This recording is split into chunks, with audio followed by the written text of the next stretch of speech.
Hey guys, and welcome back to my channel. So today I'm going to be filming one of my favorite videos of the year. I love January because I get to talk about all of my favorite books from the prior year and all of the books that I am most looking forward to. And today I'm going to start my list of most anticipated reads of 2025. These are all of the upcoming releases that I am so excited to get my hands on from authors I love, or from authors I've never read before. I want to check their concepts out. Very, very stoked for this. This is probably going to be a three-part video. I'm going to break it into, I think, groups of 10-ish. I think right now I have 28 books that I'm interested in. So like 10, 10, and 8 probably. But I am so excited to share these with you. Please excuse my appearance. I have like no time to film this week, and I have my messy wet hair right now. I just got out of the shower. But I wanted to make sure that I could get this done this morning. And share the first 10 of my most anticipated reads of 2025. And like the coolest part about this is one actually came out yesterday on January 7th. So I'm filming this on January 8th. One of this came out yesterday, so I'm gonna try and get that as soon as possible. But let's dive in and see what we have for this year. For the most part, I'm reading all of these premises from Goodreads. There's a few that I got from the publisher directly because they weren't on Goodreads yet. And as you know, I do a lot of these blind, so I don't actually read the premise if it's a book being released by an author that I really, really like until I'm like right here live on this channel with you guys, so you guys get my full honest reaction. So let's jump in. We're gonna start with the first 10 authors that I have, and I don't think I have any repeat authors in this particular list. And I don't think I have any authors I haven't read previously in this list. I think those are going to be in the later videos. But first up with my most anticipated reads of 2025, and these are in no particular order. Well, that's actually not true. These aren't in a particular order of like most anticipated or most excited. This is the order of when I found out about the release. I keep a note on my phone, and this is that order. So the very first book that I'm excited to read for 2025 is The Third Rule of Time Travel by Philip Fracassi. Now, he wrote Gothic, he wrote A Child Alone with Strangers, Boys in the Valley. Philip Fracassi is an author who I've read novels that I love, like A Child Alone with Strangers, and novels that underwhelmed me, like Boys in the Valley. But he is an author that I do really enjoy, so I'm going to continue reading his work. And he has The Third Rule of Time Travel coming out on March 18th of 2025. Now, the premise is, rule travel can only occur to a point within your lifetime. Rule U can only travel for 90 seconds. Rule U can only observe. The rules cannot be broken. In this riveting science fiction novel from acclaimed author Philip Fracassi, a scientist has unlocked the mysteries of time travel. This is not the story you think you know, and the rules are only the beginning. Scientist Beth Darlow has discovered the unimaginable. She's built a machine that allows human consciousness to travel through time, to any point in the traveler's lifetime, and relive moments of their life, an impossible breakthrough. But it's not the traveler has no way to interact with the past. They can only observe. After Beth's husband, Colson, the co-creator of the machine, dies in a tragic car accident, Beth is left to raise Isabella, their only daughter, and continue the work they started. Mired in grief and threatened by her ruthless CEO, Beth pushes herself to the limit to prove the value of her technology. Then the impossible happens. Simply viewing personal history should not alter the present, but with each new observation she makes, her own timeline begins to warp. And as her reality constantly shifts, Beth must solve the puzzle of her past, even if it means forsaking her future. All right, so that does not sound super horror, but I guess sci-fi in a way is horror adjacent. Like, my favorite TV show is Battlestar Galactica, and I think that's a scary show, even though it's sci-fi. So I will give this a shot, especially because I do know that Philip Fracassi can write scary, and I do enjoy his prose quite a lot. So excited for that. Now, next up, we're finally getting a new release from Joe Hill. I adore Joe Hill. Heart-Shaped Box is one of my favorite novels that I've ever read. And on October 23rd, we are getting The King Sorrow, sorry. We're getting King Sorrow. And so this says, oh my god, it's 800 pages. Good lord, he really is coming for us.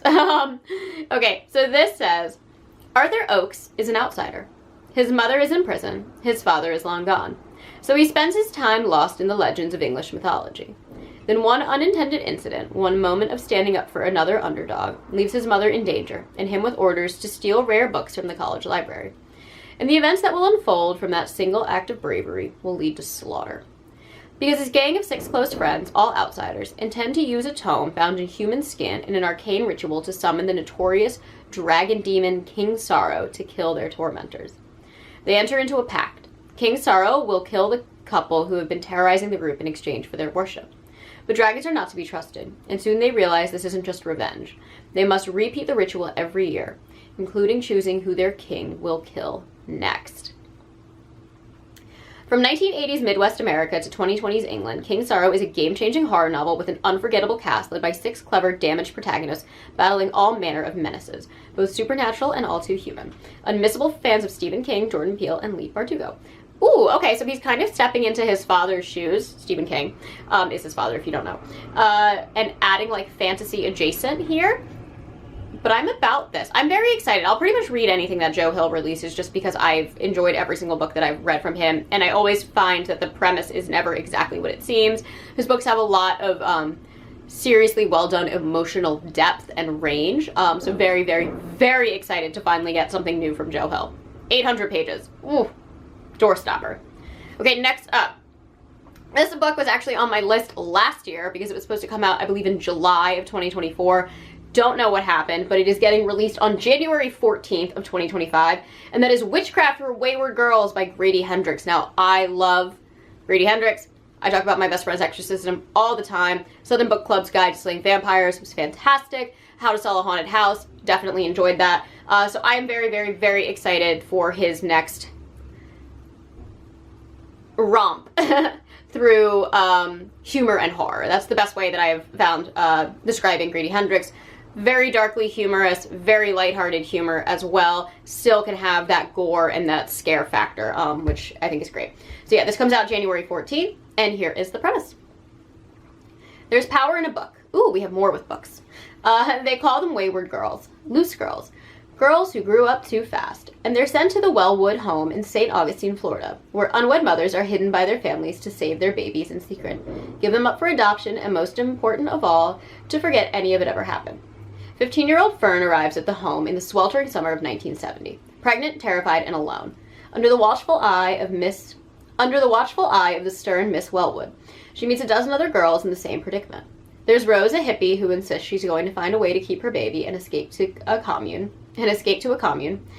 and Zinnia, a budding musician who knows she's going to go home and marry her baby's father, and Holly, a wisp of a girl, barely 14, mute and pregnant by no one knows who. Everything the girls eat, every moment of their waking day, and everything they're allowed to talk about is strictly controlled by adults who claim they know what's best for them. Then Fern meets a librarian who gives her an occult book about witchcraft, and power is in the hands of the girls for the first time in their lives. But power can destroy as easily as it creates, and it's never given freely. There's always a price to be paid. It's usually paid in blood. In Witchcraft for Wayward Girls, the author of How to Sell a Haunted House and the Final Girl Support Group delivers another searing, completely original novel and further cements his status as a horror master, which is acclaimed by NPR. Great. Very excited for this. I can already sense that this is probably going to be much more depraved and depressing than the original premise kind of makes you think when you think of Grady Hendrix. He does tend to dip his toes into really, really dark subject matter sometimes in his novels. They kind of feel like they're coming out of nowhere because there's a lot of lightheartedness to most of his work. Very excited for this. Very, very, very excited for this. Okay, next up. Coming out on March 18th at 448 pages long, we have The Buffalo Hunter by Stephen Graham Jones. As many of you know on my channel, I have a love-hate relationship with Stephen Graham Jones because I have novels from him that I love, and I have novels from him that I hate. And yet I keep reading his work, primarily because when I love a novel by Stephen Graham Jones, I really do love it, and when I hate it, well, I really love to hate on it.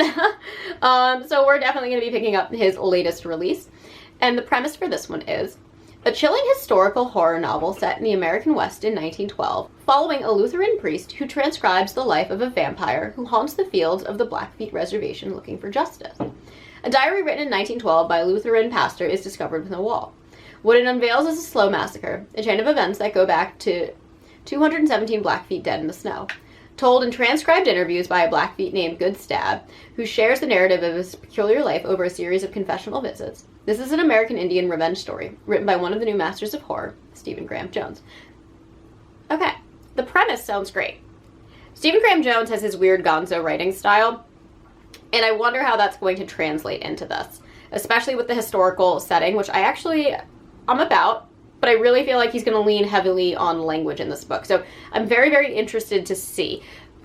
Framing his writing style as a diary I think is good for him though, because he writes so colloquially anyway. So I feel like as long as he can really nail the different voices and perspectives from a book this way, from a book written this way, that he might be able to really, really nail this. Like, the reason that My Heart is a Chainsaw and Don't Fear the Reaper worked so well for me is because he was so good at writing the voice of a teenage girl. Same with I Was a Teenage Slasher. When he removes his own voice and kind of puts the teenage voice on, I find his books to translate a lot better. But when he uses his own kind of colloquial storytelling, I feel like he gets lost and his writing gets a little hazy. So I'm really interested to see how this book works out for him. But I will definitely be picking it up. Okay, next up, April 22nd, 2025, we have When the Wolf Comes Home by Nat Cassidy. Now, Nat Cassidy wrote Nestlings last year, or the end of 2023, I want to say. And I just read one of his short stories in the last Nightworms box that we got. We got Darkest Night short story collection. I just read one of his short stories there, and it was fantastic. It was really, really brutally funny about just like an elf on Christmas who like goes off the deep end. I thought it was really funny. So I really enjoyed his writing style in Nestlings. I didn't like his character development and his overall narrative. But it hasn't turned me off from Nat Cassidy. So I'm excited to see what this one is about. There's a brief description on Goodreads, and it says, one night, Jess, a struggling actress, finds a 5-year-old runaway hiding in the bushes outside her apartment. After a violent, bloody encounter with the boy's father, she and the boy find themselves running for their lives. As they attempt to evade the boy's increasingly desperate father, horrifying incidents of butchery follow them. At first, Jess thinks she understands what they're up against, but she's about to learn there's more to these surreal and grisly events than she could have ever imagined, and that when the wolf finally comes home, no one will be spared. Okay, interesting. I kind of like the escape thriller. Nestlings dealt a lot with like a parental-child relationship in kind of a very, very strange way, so I'm interested to see how this book is going to function, because this one definitely feels like it's going to be a little more intense, action-packed, and probably gory than Nestlings, which was, well, it was a very interesting retelling of Rosemary's Baby, in my opinion, and the setting was great. He is actually a master of his setting, I thought. Okay, next up. This is actually the book that's already come out. This came out yesterday. This came out on January 7th, so it is available right now if you guys want it. And this is Wake Up and Open Your Eyes by Clay McLeod Chapman. Clay McLeod Chapman, like Stephen Graham Jones, is another author where I sometimes love his work, and I sometimes am like, what am I reading? And so he's definitely one of those authors that I'm always going to gravitate towards picking his stuff up, because at the end of the day, I do think it's weird, and I do think his writing is effective. But, like, I didn't like Ghost Eaters. I understand why so many people did, and I think he did a really, really good job at nailing the message he was sending with that book, but it didn't work for me. But then I absolutely devoured What Kind of Mother, which is one of the weirdest, like, fiction stories I think I've ever read, and I thought it was fantastic. And crabs, crab people everywhere. Really bizarre book. Really, really fun, though. So let's read this. This has a very long description. From Vulture's Master of Horror. Everybody's being called a Master of Horror right now. We've had a lot of Master of Horrors claims on this list. Clay McLeod Chapman. A relentless and emotionally charged social horror novel about a family on the run from a demonic possession epidemic that spreads through media. For fans of The Last of Us and When Evil Lurks, Noah Fairchild has been losing his formerly polite Southern parents to far-right cable news for years. So when his mother leaves him a voicemail warning him that the Great Reawakening is here, he assumes it's related to one of the many conspiracy theories she believes in. But when his own phone calls go unanswered, Noah makes the long drive from Brooklyn to Richmond, Virginia, where he discovers his childhood home in shambles, fridge full of spoiled food, and his parents locked in a terrifying trance-like state in front of the TV. Panicked, Noah attempts to snap them out of it and get medical help.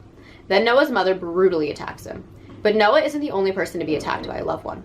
Families across the country are tearing each other apart, literally, as people succumb to a form of possession that gets worse the more time they spend watching particular channels, using certain apps, or visiting certain websites. In Noah's Richmond-based family, only he and his young nephew Marcus are unaffected. Together they must race back to the safe haven of Brooklyn, but can they make it before they fall prey to the violent hordes?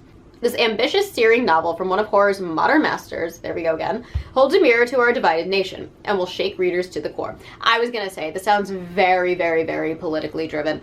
And I've said this a lot. I don't mind when politics and an author's political opinion is in their work. But when it starts to feel like just a poorly veiled regurgitation of what's actually happening in the world, as Clown in a Cornfield 2 does, that's when I'm kind of iffy with it, because I read for escapism, not to read about reality. So I'm interested to see how he does that and the message that this book is trying to send.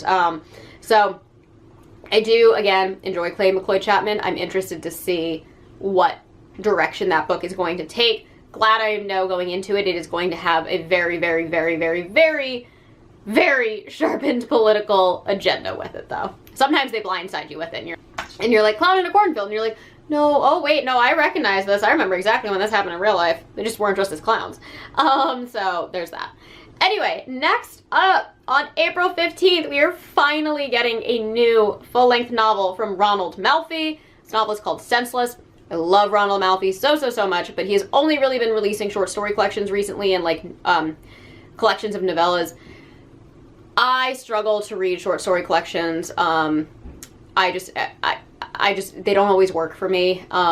And when they start to be also by the same author, I need to really, really love the author, which I do, but it does start to feel redundant. So I'm very excited to now get my hands on another full-length novel from one of my favorite authors. The very, very, very long synopsis here from Penguin Random House.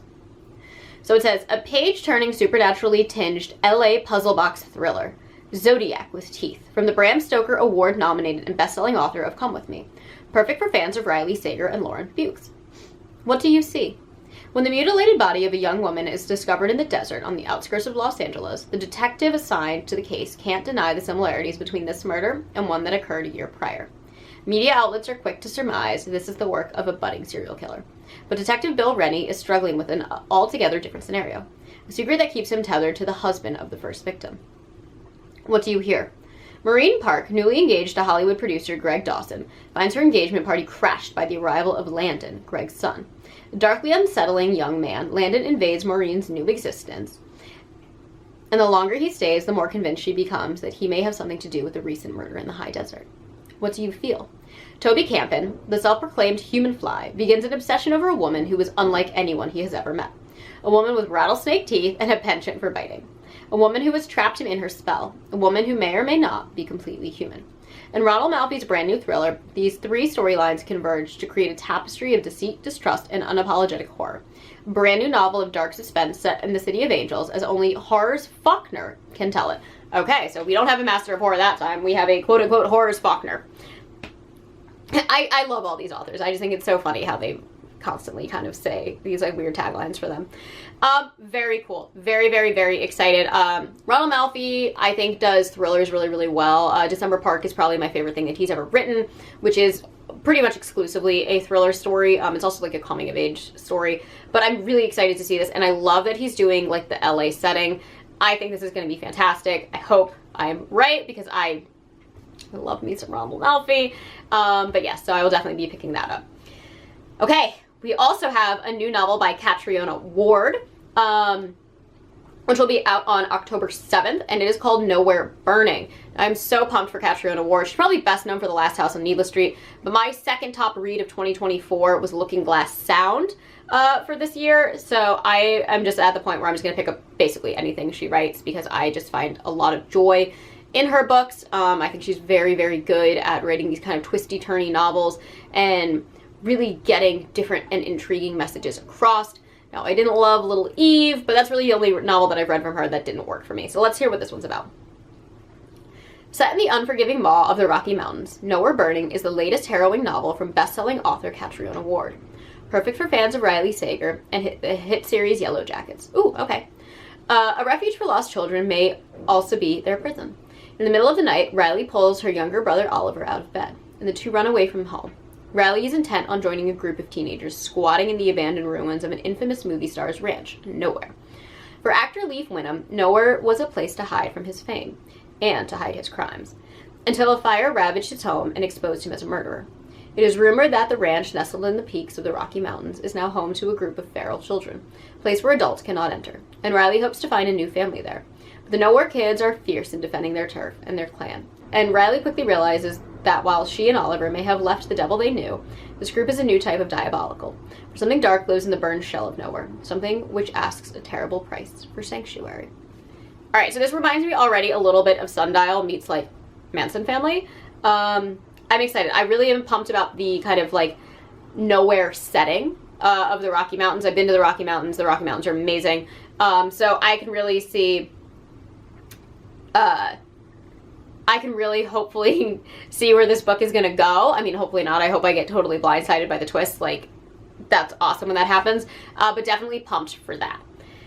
All right, next up, we have The Vengeful Dead by Darcy Coates, coming out February 18th.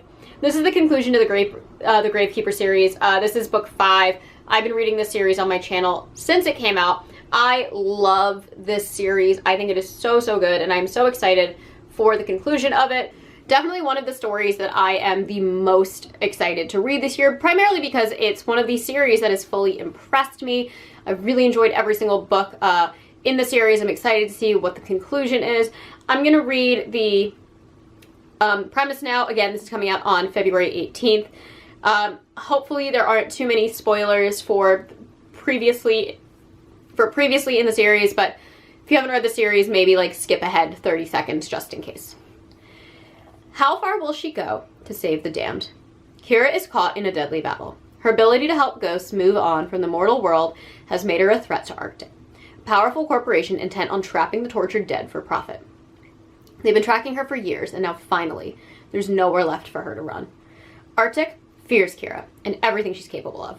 They will stop at nothing to eliminate her, including sending armed men after everyone she holds dear. Desperate and quickly running out of time, Kira races to hone her abilities as she searches for a way to destroy the twisted organization for good.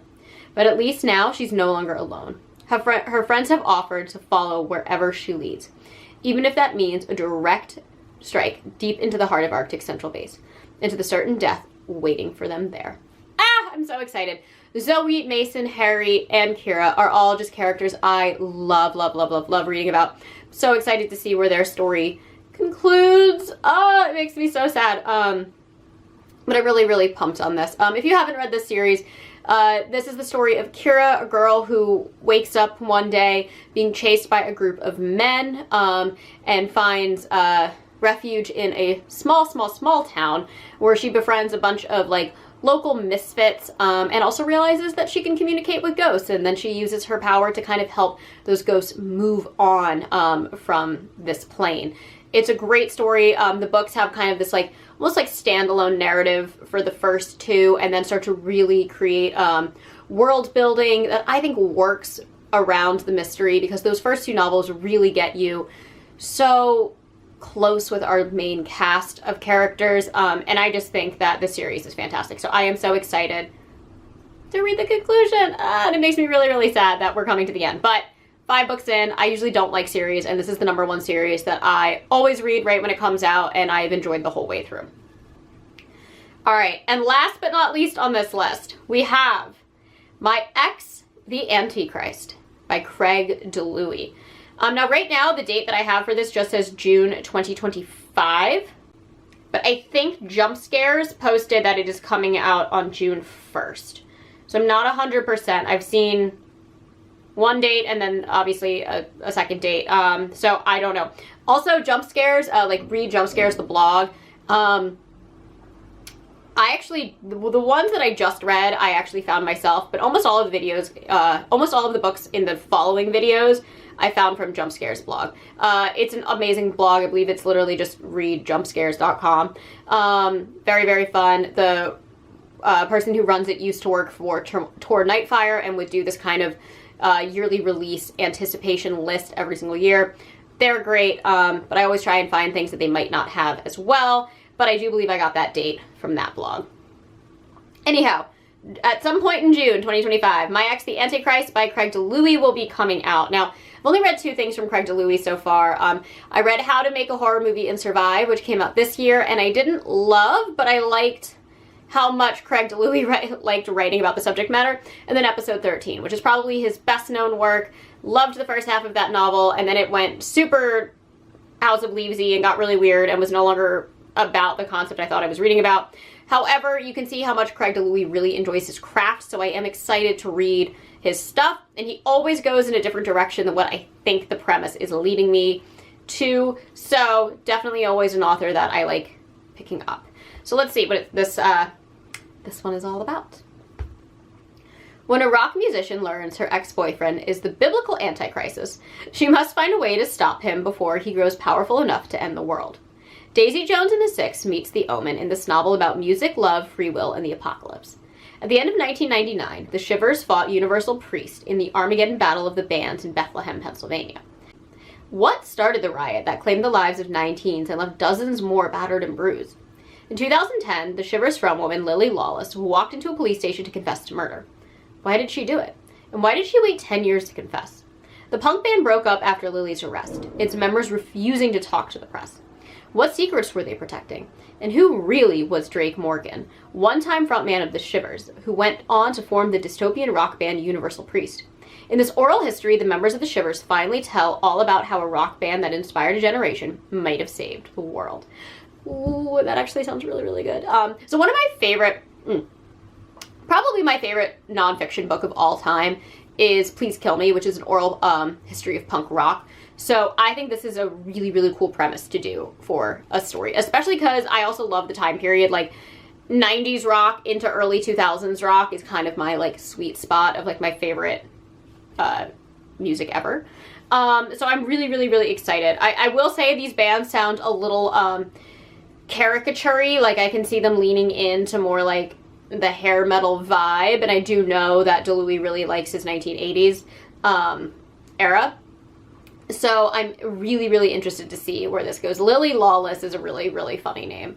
So yeah, I'm excited for this. I like that it's being done as like an oral history. I think that might lend, that's sort of how episode 13 worked. They had the chapters spliced with like personal diary entries, and I think that worked really, really, really well for the story. So I'm really interested to see how this goes. I'm actually quite pumped on this. I think this is a really cool premise. We've also had a lot of authors that I really like writing novels about like musicians. Like Hendrix did We Sold Our Souls, and obviously Joe Hill has Heart-Shaped Box, and Brom just released The Evil in Me. So this is definitely something that I think like the horror realm really, really likes. So definitely interested to see how this one goes. Anyways, that is my first top 10 most anticipated releases. This is just part 1. I have part 2 and 3 coming up soon for 2025. Very, very excited. Let me know what books you guys are most excited about, or if there's books that I have missed, books maybe I haven't heard about. They might be on some upcoming lists, but hey, I might not have them. I might not even know about them yet. Sometimes it's kind of tricky to find what authors are releasing. Anyways, thank you guys so much for watching. As always, I try to post every Monday and Thursday, sometimes on Saturdays. And if you enjoy these videos, please hit the like and subscribe buttons down below, and I will catch you all in the next one. Mwah!